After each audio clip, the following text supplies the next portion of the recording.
Welcome to Hack Your Health with Dr. Nat, a transformative live stream TV show that brings wellness within everyone's reach. Each episode featuring expert guests delves into crucial topics like hormonal health, effective detoxification, and stress management through nervous system optimization. Gain practical insights into nutrition, supplementation, efficient workouts, and biohacking tools to enhance mental and physical health.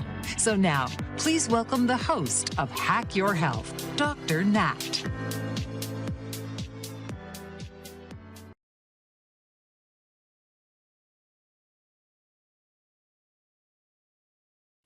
Hello, everyone, and welcome to the Hack Your Health with Dr. Nat. My name is Dr. Natalie Beauchamp, and I am your host.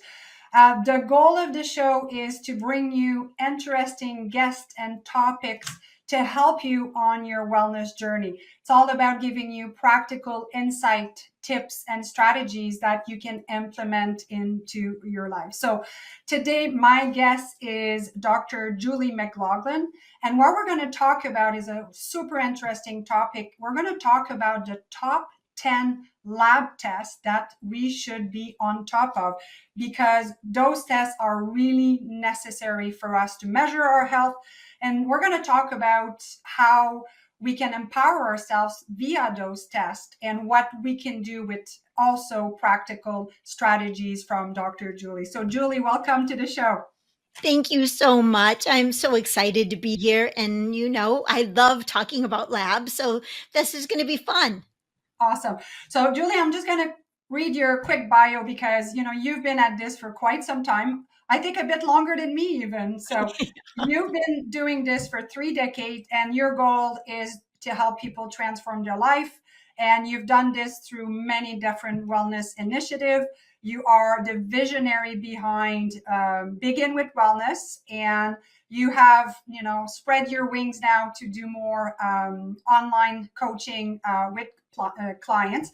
I know that you're also renowned in the Midwest when it came to be a practitioner. You're a chiropractor, you're an acupuncturist, and a functional medicine practitioner. I know you speak. You and I co-host a show called Empowering Women in Chiropractic, and we have for many years. And I know you're as passionate as me to empower other people to better their health. So again, Julie, nice to have you. And, this is your more formal bio. I always love to hear about my guests and their own journey, not just in your career, but in your own journey. So please, share that with us. Well, thank you. Yes. A lot of people will say, well, you're a chiropractor. What are you doing working so much with labs and things like that? And, I did go to school a really long time ago, even though I hate to admit it, how long ago it was. And when I was in school, we learned phlebotomy. It was part of our schooling, and we had to have so many phlebotomy draws on patients before we could graduate. And then when I started in practice, I was an associate with a chiropractor who is also a nurse practitioner. And so we continued in our practice. Every new patient, we had labs, whether we did them or they brought them in. It was just part of our treatment, along with our chiropractic care and adjustments and nutrition. And back then, functional medicine didn't exist. I called it chiropractic because chiropractic treats the cause of the problem, not just the symptom. And that's what we do with the labs and nutrition and supplements, is we look for the cause, and then that's what we work on. So it wasn't till years later, when other types of practitioners came in and were doing this type of preventative work, that it was called functional medicine. I was like, oh, I thought that was chiropractic. So that's kind of how I got started into it. And back then we didn't have internet and all of these things to know that maybe not everybody was doing this, but now everybody is. And it's wonderful and it's great. And we want to teach all of our patients what they can do to empower their own health. So I think it's a super, super important topic. And I love sharing it with people. Excellent. So before we dig deeper into those 10 labs, tell us why it's so important to leverage these labs, because it's important to understand the body, but you know, there are some conditions that can be really impacted. And actually, we have a great visual here to explain this here. If our engineer would like to put to the screen. Right. These are the top 6 most common conditions that we can work to prevent and to improve if they happen to us, right? So number 1 is heart disease. Heart disease is preventable and we can improve it no matter where we start. And so when we talk about heart disease, we're talking about high cholesterol, high blood pressure, heart attack, stroke, atherosclerosis, like plaquing. Number 2 is gut problems. So many people suffer with gut problems, and we know that the majority of our immune system lives in our gut. So this is an important place to look and do work in, where we talk about, irritable bowel syndrome, food allergies, constipation, diarrhea, people who need detoxification. Number 3 would be adrenal fatigue. Who don't we know that doesn't have some stress in their life, some fatigue, depression, anxiety? All of those things impact our health. Number 4 would be arthritis, whether it's osteoarthritis or arthritis of aging, degenerative arthritis, or even autoimmune type of arthritis with underlying inflammation and pain. We know musculoskeletal pain has inflammation and it contributes, and we can see it in the labs. Number 5 is going to be anemias and deficiencies, B12 deficiencies, folic acid deficiencies, vitamin D, which is huge, iron deficiencies, and even CoQ10. And number 6 would be diabetes. And we will talk about type 2 diabetes and type 3 diabetes, which many people don't know. Type 3 diabetes is more dementia and Alzheimer's caused from high blood sugar. Perfect. So let's dig into those 10 overview, and then we're going to go one by one. And, I want people to not feel overwhelmed because, this may look complicated, but I think Dr. Julie is going to simplify that for us. And this is something that maybe you won't understand all of it just, at this moment, but every little bit helps for our own education so we can understand. Right, absolutely. So if you want, get out a paper and pencil, type notes in your phone, but write this down because it's super important for your own health. And I want you to understand this because when we look at these markers, they're actually panels. It's actually like a story. So when we look at labs, we never look at one marker. A lot of times people will say, oh my gosh, my cholesterol is high, but they don't look at the rest of the story. So think about if you were reading a storybook and you only had one character in the book, it'd be pretty boring, wouldn't it? And we really wouldn't know the whole story. And I want you to be a detective in your own health to try to find out who did it, right? Who did it, who's causing it, and who was the accomplice. So when you think of these markers, I want you to think of it as this story about you and about your health. So we'll go through these top 10 and then we'll take our deep dive. So number 1 is the cholesterol panel or the lipid panel, and that's going to include your total cholesterol, your LDL, which sometimes people call the bad cholesterol, but we'll talk about how cholesterol really isn't bad, and HDL, the good cholesterol, and triglycerides. Now, that's just the beginning of the story, because now we want to look at number 2, the advanced cholesterol panel. Now, I promise you, I'm not going to be speaking a foreign language when I say these, so I want you to try to write them down if you can, so you know these are super important. ApoB, ApoA1, SDLDL, and LP(a). We'll talk about those in a minute. Number 3 is the inflammation marker of highly sensitive CRP or HSCRP. Number 4 is the blood sugar panel, not just where we look at glucose, but we also look at hemoglobin A1C and insulin. Number 5 is the B vitamin panel, where we look at B12 and folic acid. Number 6 is the liver enzyme panel, where we're going to look at some liver enzymes called AST, ALT, and alkaline phosph. Number 7 is the CBC, which is a complete blood count, and that includes your RBC, your red blood count, your WBC, your white blood count, hemoglobin, hematocrit, and platelets. Number 8 is the deficiency panel, where we'll look at vitamin D, CoQ10, magnesium, iron. And number 9 is the essential fatty acids, where we're going to look at some omega-3s and their components, the EPA, DHA. And number 10, last but not least, we're going to look at a couple genetic markers. And we only look at markers that we can actually have the ability to change. And so we're going to look at one that's called APOE and MTHFR. Perfect. So let's go back to Dr. Julie here. So Julie, before we do dig in, oftentimes when people feel good and they don't have any symptom, they feel like they're okay. And even worse, sometimes people are scared to do those tests. So can you speak about that a little bit? Right. So I understand when we feel good, we think, oh, I'm fine. I don't have any symptoms, right? Because we've been so trained to go to the doctor when you have pain or when you have something wrong with you. But the truth is, nobody wakes up and says, today's the day I'm going to have a heart attack, because we don't have any kind of signals, right? It's slowly building up over time. And that's the way it is with all these chronic diseases that people get. They had no idea it was basically sneaking up on them, because we don't have a little gauge that we can look at, like in our car, that says, gee, I think my gas is going to run out, or my oil's getting low. So the only way that we have is really to look at our physiology or looking at labs.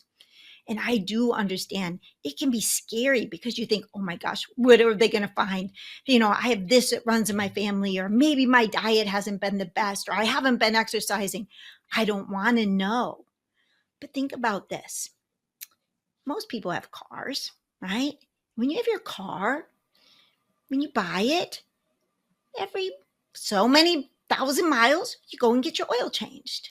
Mm-hmm. So what would you do with your car if you didn't get your oil changed and you never checked? And you're like, my car's running fine. Why do I need to get my oil changed? I don't want to pay for that. I don't want to take the time out of my day and go do that. They might find something wrong with my car. And you keep driving it and driving it and driving it. And pretty soon, this big flashing red light goes on in your car, change the oil. And you're like, that's so annoying. I'm just going to put some duct tape over it. We're not going to look at that. And pretty soon, your engine seizes up. But you had no symptoms that you knew of, because you didn't see it. But you put that duct tape over, and all of a sudden, your car is gone. You don't have it anymore. We would never do that to our cars, right? We pay a lot of money for our cars. But I can tell you for sure, your health is more valuable than any possession you own.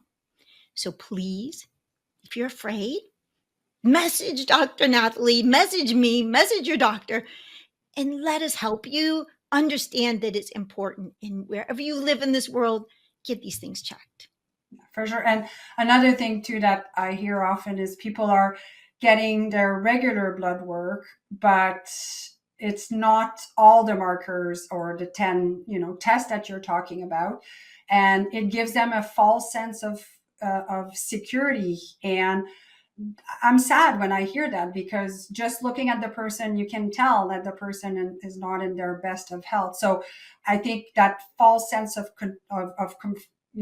being safe, is not good either. And also, if you don't mind speaking to the fact of the lab range that are the traditional one versus the functional one. So we have to think when we get our blood tested, we're often compared to, a group of sick people. So those ranges are not necessarily optimal. So I think this is something that functional medicine can really shine, because it brings to the awareness that lab range, sometimes the numbers, are not what they should be. Right, absolutely. So, how many times have you gone to the doctor and you get labs done and you go in to get the results, or you talk to them and get the results, and they're like, everything's fine, you're good to go. And you're like, oh, great, I'm good to go. I'm going to go home. And then you get this little pain in your stomach. And you're like, oh, maybe it's my gallbladder. Oh, wait, maybe it's my liver. Wait, the doctor said I'm good to go. But you don't even know what they tested. So Mhm. now you're like, oh, well, I could ignore it. Now, in women, sometimes you can have atypical symptoms of a heart attack. You can have other things. And maybe they just, tested a CBC and didn't test all of them. So you want to know what's tested. And that's why you want to learn this information so you can be proactive in your own health and know what those numbers are. And sometimes they do test everything and they tell you, nope, everything's good. Because, like Dr. Natalie said, those ranges are different. So you think, where do they get those normal ranges? Well, they take all the people that they take labs from and they take an average. Now, think about the most people who get labs, people in hospitals, nursing homes, people aren't as healthy as you and I. And then they take an average. And those ranges change from lab to lab. They change over time. Now, back when I was in school, this is an example, blood sugar, the American Diabetic Association said that blood sugar should be, as long as you're below 125, you're good to go. And I was like, no, our functional range, I always said below 100. Now, this was many decades ago. And then they decided, well, maybe 125 is a little too high. We're going to lower it down to 110. Then they lowered it down to 100. I was like, hey, where have you guys been? Right? So when we look at those functional medicine ranges, or I like to call them optimal ranges, they're narrower because we compare you against a healthier standard. Now, it doesn't mean that you have some serious, terrible disease, but that's where you're going to pick up your own genetic tendencies that you can work on these things to improve your health. So, and nobody likes to have symptoms and they go into the doctor and says everything's fine. You're like, then why do I feel this way? Many times those optimal ranges, those functional medicine ranges will pick that up and you'll be able to improve your condition. Yeah, and I think more and more now, I know where I live, people have access to their labs so they can see. And I have to say that it's nice. I mean, it is more the traditional range, but at least people are not, unaware of what was tested. And you have to ask. You have to be your own health advocate to say, great, I'm glad to hear that everything's good, but what did you test? So I think we do need to ask questions. So let's dive into the first one, the cholesterol panel. And my goodness, we probably could do a whole show on cholesterol, right, Julie? We could. So the cholesterol is a huge one and it's the number one killer. So it's an important one. And hopefully everybody has their pen and paper out and they can write these down because we'll talk about some of those functional ranges that you want to shoot for. And then maybe you look at your labs, your last ones you have, and kind of compare yourself because this is so personalized. This is to you, you're not reading a book that's meant for the masses. This is so specific to you. So when we look at the cholesterol panel, the first thing I want to tell you is that test that has the total cholesterol, the HDLs, the LDLs, and the triglycerides is 50 years old. Now, I don't know about you, but I wouldn't test my dog with something that was 50 years old by itself, right? There's no way. So, but it's still valuable, but we have to do it in conjunction with some other things. So let's talk about the cholesterol panel, then we'll talk about the advanced cholesterol panel. So the total cholesterol, so many people freak out about this. They get so nervous. So the American Heart Association says you want your cholesterol to be below 200. Well, the truth of the matter is your total cholesterol is really a math problem, right? So what kind of math is it? So if you take your HDL, we call it your happy, healthy cholesterol, or your LDL, your lousy loser cholesterol. But wait, Dr. Natalie, you know this. Is cholesterol really bad? Mm-mm-mm. Mm-mm-mm. And you know, cholesterol is not bad. It's been made out to be this horrible villain. But guess what? We need it for our hormones. We need it for testosterone and estrogen. We need it for cortisol. We need it for our nerves. We need it for bile acids. We need it for so many things. So if our cholesterol goes too low, that's a red flag too. So when we think of cholesterol, I don't want you to think of it as this evil, horrible thing. It needs to be in balance. Everything needs to be in balance. So now I got off track. Sorry about that, because sometimes when we say the LDL, the lousy loser cholesterol, that people think, oh, it's bad, right? And then there's also the triglycerides. Now, the triglycerides, I think of them as a fat plus a sugar. Now, think of things that are fat plus a sugar: ice cream, donuts. We know those are not healthy for us, right? So when you think of triglycerides, I want you to think fat plus a sugar, and they're real sticky. They're like gum, and they stick to the walls of your artery. And here comes that cholesterol. It's kind of like chicken fat. Even when you see it in the blood, when you spin it down after you draw it from a person, you can see it in there. It's all cloudy. And that's what sticks into the arteries. So we don't want to do that. So your total cholesterol is your LDL plus your HDL plus another component that's called VLDL, very low LDL. And if you add those numbers together, that gives you your total. Now, thing is just simple addition. Now, think about this. If someone has high HDLs, right? Their HDLs are high. And so the range, the typical range is greater than 40. Our functional medicine range for men is greater than 50. And for women, we like it greater than 60. So let's say someone has their HDLs at 100 and they have their LDLs at 110. And so the ideal range for the LDLs is less than 100. Their total cholesterol could easily be 210 or 220 with their VLDLs. You're like, oh my gosh, it's 220, it's over that. But because such a majority of the good cholesterol is high, that's why it knocks that total cholesterol right out of the park. It doesn't matter, right? So now when we look at the triglycerides, we want those to be below 100. Most of the time, the clinical lab range is 150, but we know below 100 is where you're going to have the best chance to reverse and prevent any conditions that are sneaking up on you. So now let's look at the whole picture. So it's always been thought that the LDLs was this bad villain that caused all of this heart disease. But the truth of the matter is there's something that's called ApoB, right? And the ApoB, I think of it like makes the cholesterol very sticky. And it's what makes that cholesterol build up plaque in our arteries. So sometimes I think of like if you had a tennis net and you were hitting tennis balls into the net and they got stuck in the net, that's kind of what this ApoB does and builds up that plaque in our arteries. And this is a tricky part. Let's say your LDL is around 100, but your ApoB is greater than 80. You could still be at risk for having a heart attack or a stroke or heart disease.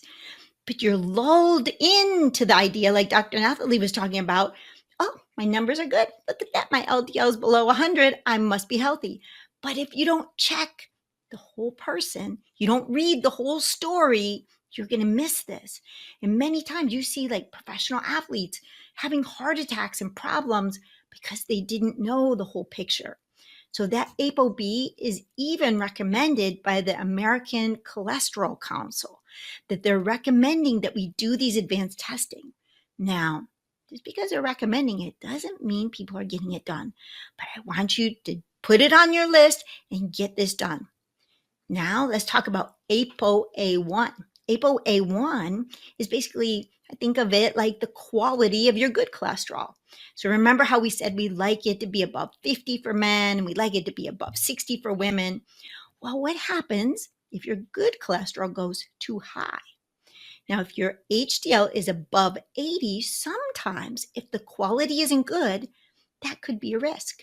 So, by looking at the ApoA1, it tells us what the quality of your good HDL cholesterol is. So, that's super important to know too. Then we have something called SDLDL. I call it super dangerous LDL, right? It's really called small, dense LDL. And this tells us about the size. Now, this is a really crazy story. I always tell my patients this. I'm coming to your house for dinner, and I'm a very bad house guest. And I'm going to bring a bucket of rocks and a bucket of sand, and I'm going to dump one of them on your carpet. Which one do you want? Right? Big rock, right? Rocks, right? Because they're easier to clean up. Now think about if I dump that sand, it would get into the carpet. That's like the plaque building up in the arteries. So we want big, fluffy cholesterol. So if you know what your SDLDL is, you'll know. And the good news is, whatever your number is now, it can change. It can improve. We've seen it hundreds, thousands of times improve and get better. So you always, wherever you're starting, that's your starting point. It doesn't matter if you're 12 years old or 80 years old. It can improve, and it can improve in such a short period of time. It's amazing. Our bodies are so resilient. Now, there's one more marker, and this one is called LP little a. And this marker is related to the LDL and the triglycerides. And this one is considered more a genetic marker. So in heart disease, the number one risk for heart disease is early onset. So if someone, a man, has a heart attack or a stroke before the age of 50, that's the number one red flag in heart disease. So someone in your family has that, that's your red flag. For a woman, if it's before the age of 60, and most of the time is due to this LP little a. And 1 in 5 people, 20 to 30% of people have this marker. You're like, geez, I don't want that marker, but I have good news. You can turn it off. I call it the you can never stop gene. Once you know, then you know how to control all the other things that you can control to turn that marker off. Some people get it in their head that, oh, my father had this, my grandfather had it, so I'm going to have it and I'm just going to resign to it. No. Yeah. When you know it, you can manage it. You can turn off all the other things because even statins, there isn't a treatment for this marker. But I can tell you, you manage the blood sugars, the triglycerides, the rest of the cholesterol, this stays managed and turned off. Yeah, right? Such a good point you're making, Julie, with genetics, because we hear that often, and it is important to look at family history for sure. But, you know, if anyone follows the work of Dr. Bruce Lipton about epigenetics, and epigenetic is basically our lifestyle, and you may have a gene, but if your lifestyle is good, you're going to be able to turn off those genes. So that's exactly what you're talking about. And I think sometimes, you know, there's stats being thrown around that 5% is genetic and 95% is lifestyle. And I say to patients, this is exciting. This shows you how much you can do to help reverse or, you know, decrease the issues, right? Yeah, absolutely. Absolutely. Yeah. The blood you have now isn't the blood that you have to keep, right? That's what I always say. You can always change it. It can always improve. So, all right, our next one is going to be the inflammation marker. And the inflammation marker is super simple. It's called highly sensitive CRP or HSCRP. And that one looks at inflammation. And we think of inflammation as the upstream problem. It's that little spark. If you got a little spark in your attic in your house and you didn't do anything about it, pretty soon your whole house is on fire. That's what we look at inflammation, because inflammation then leads to these downstream diseases like diabetes and heart disease and high blood pressure and pain and aches and you name it. That inflammation really is the cause of all of these things that we want to try to avoid. So by decreasing our inflammation, we're going to be able to control and improve lots of other conditions. Awesome.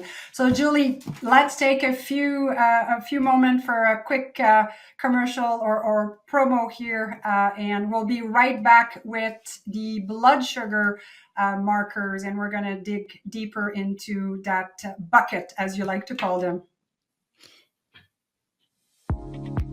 In today's world, the flood of health information feels endless. But amidst the noise, two experts with over 50 years of combined clinical experience come together to help you with Smart Cuts, biohack your health span, cutting-edge protocols for greater energy and performance. Dr. Paul Sly, a beacon for athletes, weekend warriors, and those seeking to elevate their potential. And Dr. Natalie Beauchamp, renowned for empowering individuals in their health journeys. Together, they've produced the book, Smart Cuts, Biohack Your Health Span, a protocol-based treasure trove packed with actionable steps. Journey through 5 transformative sections. Dive into sleep, hydration, movement, brain health, and even the secrets of longevity. Guided by their expert hands, unleash the best version of yourself. With over half a century of clinical wisdom and innovative protocols, reclaim your health and redefine your limits. Are you ready to embark on this transformative journey? Smart Cuts, available now. And we are back with Dr. Julie McLaughlin, and we are talking about the top 10 lab tests that are crucial for us to have. So Julie, let's talk about blood sugar. And I think more and more people are aware, that maybe fat is not so much the villain, but sugars are something that we should pay attention to. So let's dig into that category. Yes, absolutely. Do you remember back in the day when they would say, oh, low fat this, low fat that, and it just meant high sugar this, high sugar that. And our, health problems have just exploded since then. So when we look at the blood sugar, 88% of Americans have some kind of metabolic, which is another word for blood sugar marker, whether it be metabolic syndrome, insulin resistance, diabetes, pre-diabetes, all of those things. 88%, that's a huge, huge percentage of people. So definitely sharpen your pencils when we're looking at this one.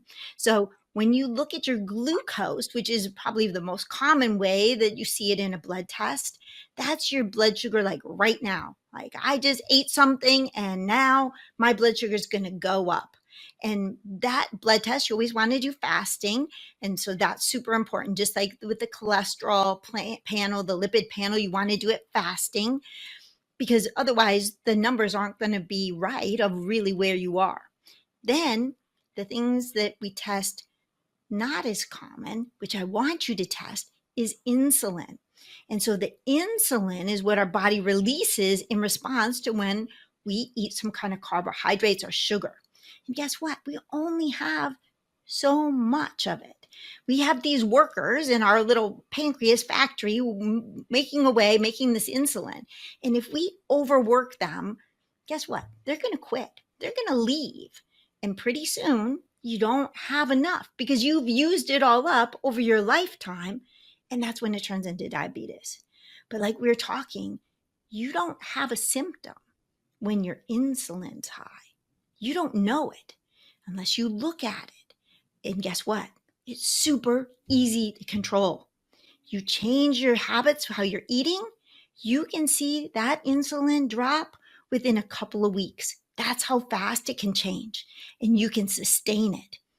Then the 3-month blood sugar marker is called hemoglobin A1C. And this one is how they monitor diabetes, and they look over the span of 3 months to see what the average is. Because if you go to the doctor, you're like, I'm getting my blood test next week. I'm going to eat really good for the next week. So my numbers are really good. You can't trick that hemoglobin A1C because it's 3 months. It's going to know. And it's going to be like, no, this is not good. So we want to keep that low, right? 5.4 or lower. The lab range says 5.7. And once you get above 6.4, you're hitting diabetes. And we know diabetes affects so many other organs, eyes and kidneys and neuropathy in our hands and feet and urination and you name it. So you do not want to go down that path. And brain, as you mentioned, right? I was just Right. listening to a podcast with Dr. David Perlmutter on dementia and how it is diabetes affecting the brain. So it's and for me, I don't know if you knew that, Julie, but my mom passed away of Alzheimer, and this is something that's really dear to my heart to educate patients on diabetes and even pre-diabetes and any peak and valley into blood sugar, because it will affect your brain. And as Dr. Perlmutter was saying in the podcast, may not be just now, but it will be in 5-10 years from now. So it's such an important thing to pay attention to. Yeah, absolutely. It affects so many things. And so we're going to talk about a couple of genetic markers here in a little bit, but it can turn into, let's say you don't have heart disease. You don't even have the tendency for heart disease, but you have high blood sugar. That's going to be like gasoline into heart disease. It's like gasoline into dementia and Alzheimer's. Think of this. I always think of like a visual. I'm very visual. Is like you're soaking your nerve endings in sugar. How horrible is that? Or even worse, in soda. Like, of course they're going to get damaged, right? So when you think like people put a penny in a soda and what it does to it. So think of like your fine little nerve endings. So not knowing what those numbers are, and you don't feel it. You don't wake up and go, I think my insulin's good today. You don't feel it. So you want to get these things measured. You really, really do. All right. The next one is, we could talk a whole topic about blood sugar, couldn't we? So the next one's going to be your B vitamin panel. So in the world, B12 folic acid is the number one deficiency. And we see it a lot of times, especially in some of the more impoverished countries where they have cleft lip and palate, spina bifida, neural tube defect. And so B12 folic acid is a huge important thing. And we're going to talk a little bit more about this when we talk about the other genetic marker that can affect about 70% of people. So we always want to get these measured. And I want you to keep in mind, B vitamins are water soluble. So just because you take it now doesn't mean that it's going to stay in your body and maintain, right? It's going to diminish. And when you get it tested, if you're supplementing, it could look high in the lab ranges, but those are non-supplemented ranges. So I don't want you to get worried like, oh my gosh, because we really like the B12 to be greater than 900 and the folic acid to be greater than 20. So if you're supplementing with those, and we'll talk about the forms to take here in a few minutes too. We want more of a methylated form, so you're absorbing it, because years ago, our government decided that they were going to fortify our food with B12 and folic acid to help cut down on, cleft lip and palate and all of these congenital conditions. And we give pregnant women prenatal vitamins, but you have to have the right form, because if you don't have that gene, you can't convert it. So we'll talk a little bit more about that coming up. So our number 6 is going to be liver enzymes. So liver enzymes, part of our digestion. And so AST and ALT, I like those numbers around 20. And if you look on your lab test, sometimes it will say like 0 to 54. Now, do you think the person who has 0 is the same as somebody who has 54? Oh, right? It's kind of not even logical. So now there's another epidemic besides diabetes. It's in our country, but it's kind of linked, and it's called non-alcoholic fatty liver. And that is when our liver gets infiltrated with fat and it doesn't function properly. And so you can't detoxify your hormones, which can lead to different types of cancers. Your cholesterol, 80% of your cholesterol is produced in your liver. So if your liver is filled with fat from sugars and the wrong kind of fats, that's going to give us a problem. So that's why we want to look at our liver enzymes. There's another one called alkaline phosphatase, and it looks at cell growth proliferation, or how the cells are growing. So especially in the bone and the liver. So if those go high, we know we are looking towards something that's growing, maybe a cancer. But it can be tricky. In kids, what are kids doing? They're growing. Their bones are growing. They're getting better. Their range for alkaline phosphatase is much higher than adults. So don't be alarmed if you see that. And pregnant women, that baby's growing. And also in patients who get a fracture, their bones are healing, so they're growing. So you might see that alkaline phos go high. And sometimes patients go and exercise and they work out really hard before they get their labs done, and they get it back and their liver enzymes are high. And their doctor says, have you been drinking too much alcohol lately? What have you been doing? Have you been eating bad? They're like, no. Well, it can show musculoskeletal activity.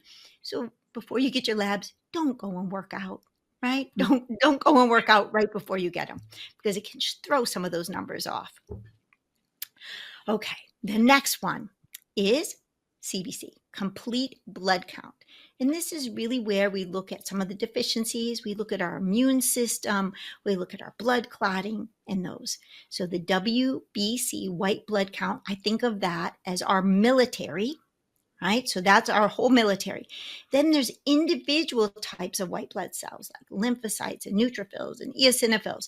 That's like the Navy and the Marines, and they control different things. So they control for allergies, they control for different parts of immune. If one's high and one's low, you can see, I have a viral infection, or the opposite, I have a bacterial infection.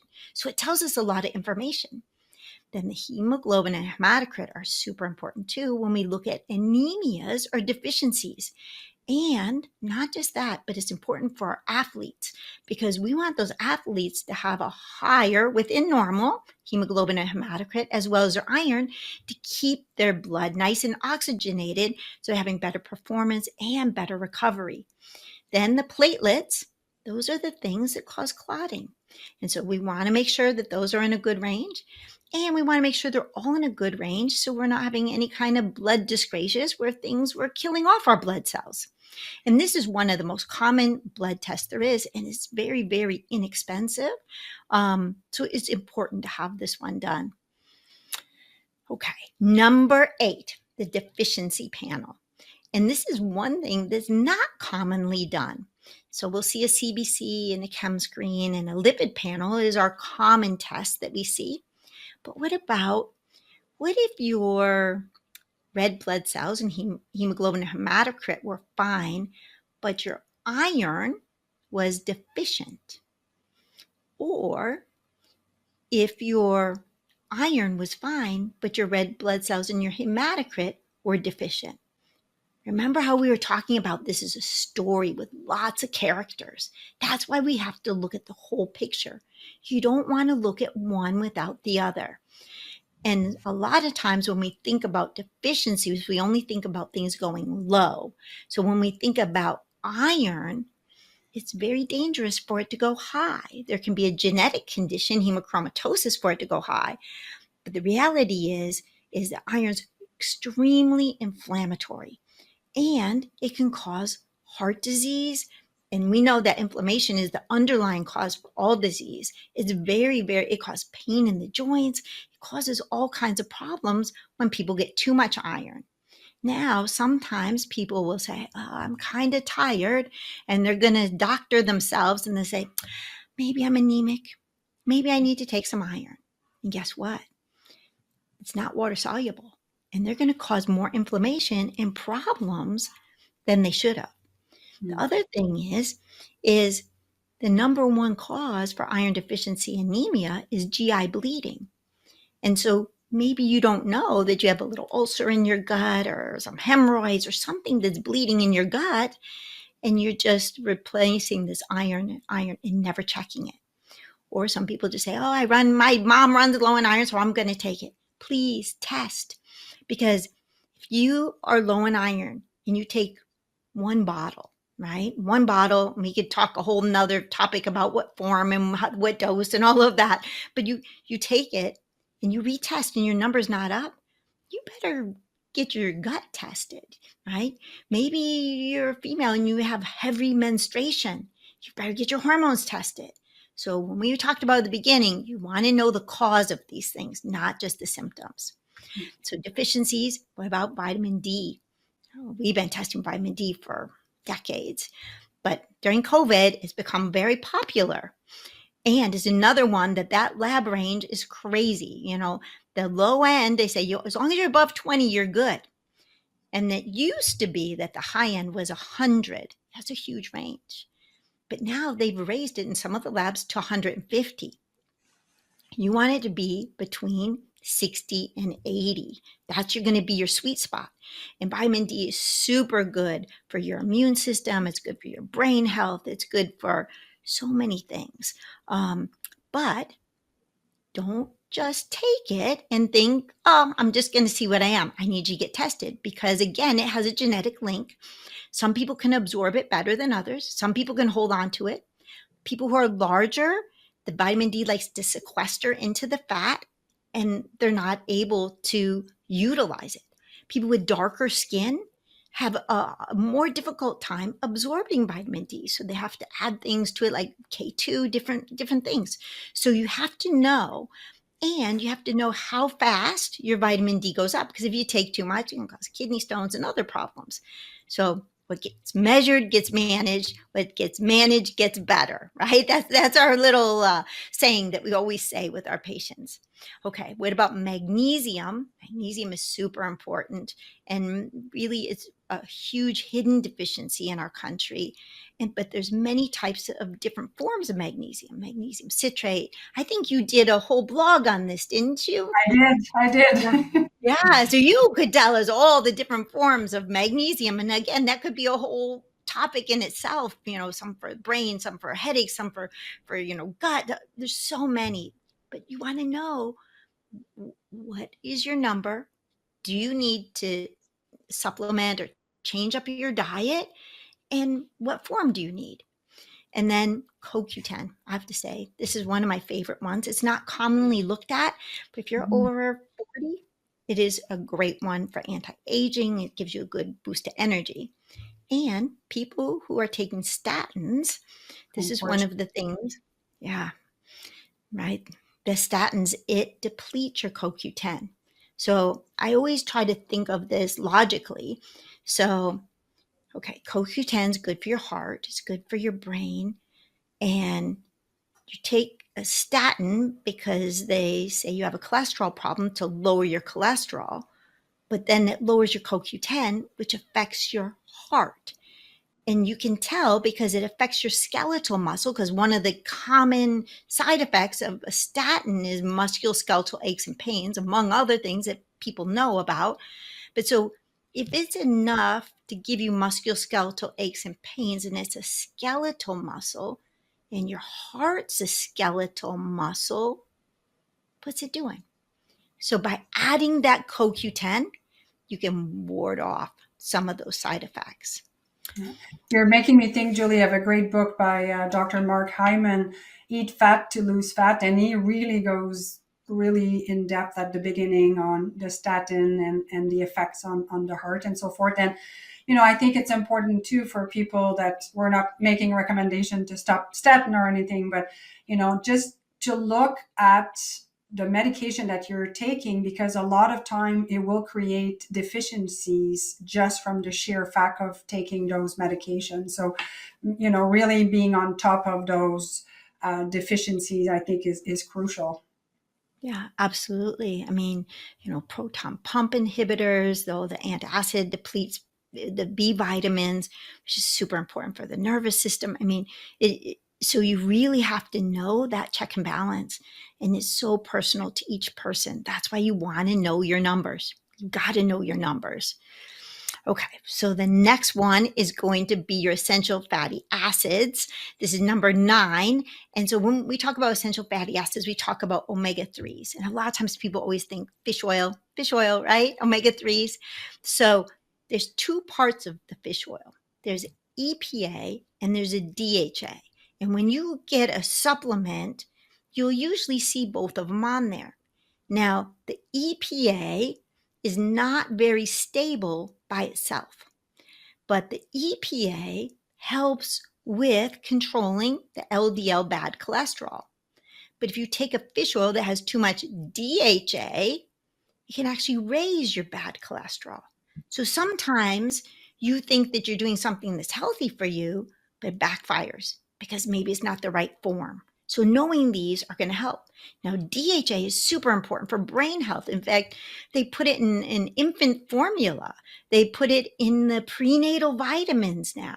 So there's a use for all these different things that we measure. You just have to know, like, what's your combination to your lock that you need. Now, monounsaturated fats, right? Those are the healthy fats. We want to have like almonds, avocados, olive oil. Those are going to be really beneficial for us. And then when we talk about ALA, alpha linoleic acid, we're going to talk about things like walnuts, chia seeds, flaxseed oil. And those are all going to be in the omega-3 family. But sometimes flax and flaxseed oil, some people don't have a little enzyme to help convert it. So it can be harder for them to get that. Right? There's another great test, Julie. I'm sure you're familiar with it, Omega Quant, that will measure your ratio of omega-6 and 3 and so forth. That's another great test, in conjunction to, seeing where your inflammation is, and also, the bad linoleic acid now that we know is that seed oil, that canola oil that is loaded everywhere. So it's one thing for us to take fish oil to counteract that, but that those seed oils are just so bad for us. So it's a test that people can do, and it will give them their ratio, and we want to be at a certain number. So it's good to know, because our cell membranes are loaded with fat, so we want to make sure that our cell membranes are healthy, so the cells can communicate together. Yeah, absolutely. Yeah. Like the arachidonic acid, you can do like the ratios with the EPA and the arachidonic acid. I always think of like arachnophobia, scary spiders are bad, right? Arachidonic acid and omega-6s, there's just so much in our just processed diet that it really causes the underlying chronic inflammation. Yeah. Right. So, okay, number 10. So number 10 is going to be just 2 genetic markers. And we look at these because there's something that you can control and change easily. And the first one is MTHFR. No, that's not a foreign language or a bad word, right? MTHFR. And so there's 2 parts of it. One part is for the brain and the other part's for the heart. And 70% of the population has one of these markers, and 30% have 2 of them. And what it means is that you can't convert folic acid into folate. So remember how we were talking about cleft lip and palate and spina bifida and neurotube defect and all that folic acid? So even though our food is fortified with it, or you could go to the grocery store or the gas station and buy a over-the-counter supplement that has it in it, you're like, well, I'm going to not be deficient in that anymore. But if you don't have that enzyme to absorb it and convert it, it's not going to be helpful. It could actually do the reverse for you. So this one is one that we look at a lot. We see it in patients with ADD, ADHD, a lot of brain things. And if they have 2 of the brain, by taking a simple, inexpensive B12 folic acid, it makes a huge difference. So this is one that if you have that marker and those are water soluble, you want to take them your whole life. And if you have a marker, chances are you got it from one of your parents or from both of your parents. Think about your siblings, think about your kids, right? These are genetic. So that's what you want to think about in your family. So our last genetic marker This is probably my favorite. It's called APOE. Now, I know we've been talking a lot about APOs, but this is an APOE, and there's basically 3 different types. You get one from your mom and you get one from your dad. And so just like when we look at genetics, one of them's going to kind of be the dominant one. So there's a 2, there's a 3, and there's a 4. Now, this is how I'm going to help you remember this, because genetics is a pretty hard subject to dive into. So think about all the animals in the world. Think about tigers. Tigers are going to be carnivores. People with ApoE2, they have a tendency for diabetes. They are going to do better with keto, but that's only 10% of the population. The people with ApoE3 are going to be middle of the road. Those are going to be bears. They're going to be omnivores. And people with ApoE4 are going to have more tendency for heart disease and Alzheimer's. And they're going to be like deer. They're going to be the best as herbivores. So you can turn those diseases off. That's awesome. So Julie, that next, we're coming to the end, but I want to put a visual because it is lab tests before and after. Let's put that to the screen here so people can see. And I think we want to leave people with this.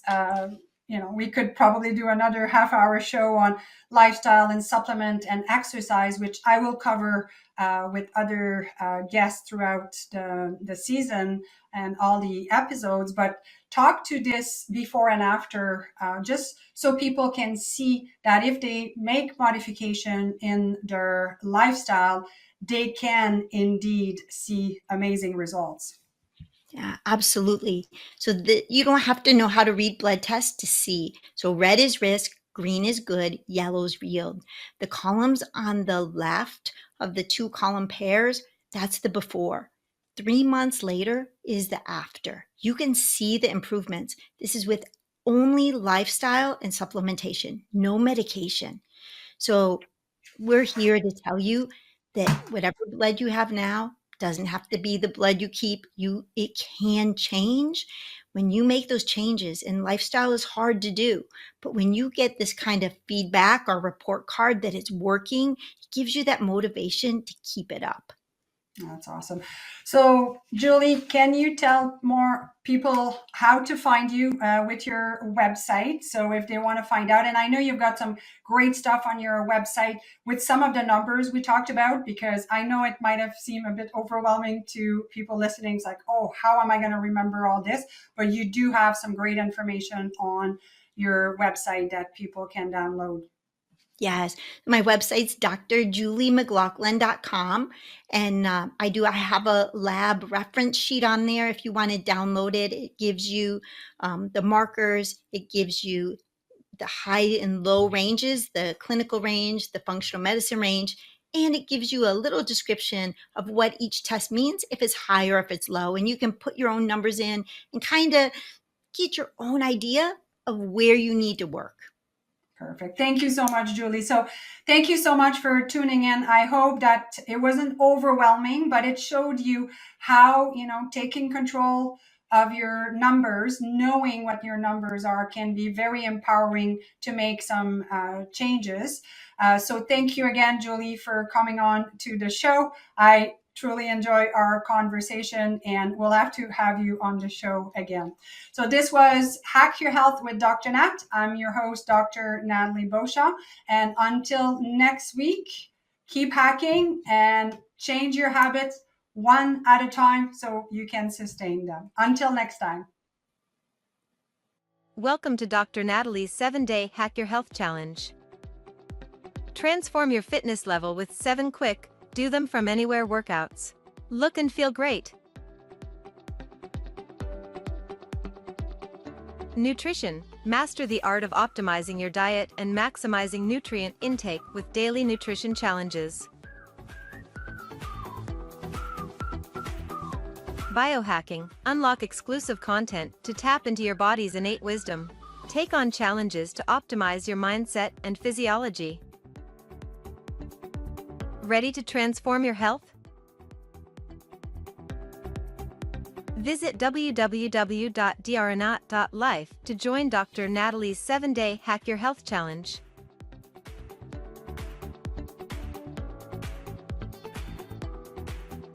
Your journey begins now. This has been Hack Your Health with Dr. Nat. Tune in each week and uncover simple yet powerful strategies and actionable steps to elevate your health and wellness.